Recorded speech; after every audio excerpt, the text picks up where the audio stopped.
કાળઝાળ ગરમીના દિવસોમાં પાણીની તરસ વધુ લાગતી હોય છે, ત્યારે જામનગરમાં એક રિક્ષા ચાલકે છેલ્લા કેટલાક વર્ષોથી આ દિવસોમાં પાણીની સેવા કરી રહ્યા છે ને એક મોબાઈલ પરબ લઈને ફરી રહ્યા છે. શહેરના અલગ અલગ વિસ્તારોમાં ખાસ કરીને ઉનાળાની ગરમીના દિવસોમાં બપોરના સમયે તે પાણી વિતરણ કરતા હોય છે. આપણી સાથે છે એ સ્વયંસેવક હિરેન પાલા, તેમની પાસેથી જાણીએ કેટલા વર્ષથી આ પાણીની સેવા કરો છો, આ વિચાર ક્યાંથી આવ્યો?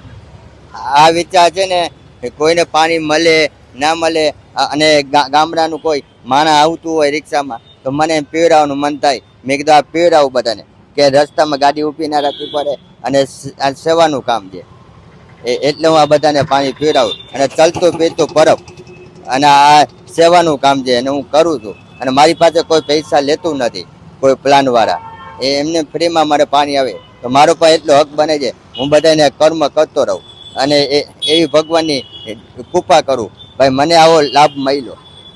દિવસભર આપ શું કામ કરો છો અને સેવા ક્યારથી શરૂ કરી છે, કેટલા વર્ષથી આ ફરજ બજાવો? 2016 થી મેં રિક્ષા ચાલુ કરી અને છેલ્લા 2016 થી 6 મહિના ગયા.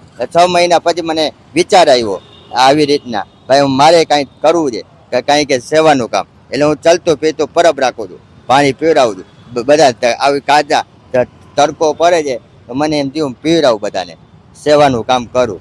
અને જે બોટલો બધા લેવી ના પડે અને એ લોકોને શાંતિ થાય એમ પાણી પીવીને. જલ સેવા તેજ પ્રભુ સેવાના જે સૂત્રને સાર્થક કરતા હિરેન પાલા છેલ્લા 9.5 વર્ષથી આ ચાલતું ફીરતું મોબાઈલ પરબ ચલાવી રહ્યા છે ને શહેરના અલગ અલગ વિસ્તારમાં ખાસ કરીને ગરમીના દિવસોમાં અને ગરમીના સમયે તે પાણી વિતરણ કરીને લોકોને તરસ છુપાવવાનું સેવા બજાવી રહ્યા છે.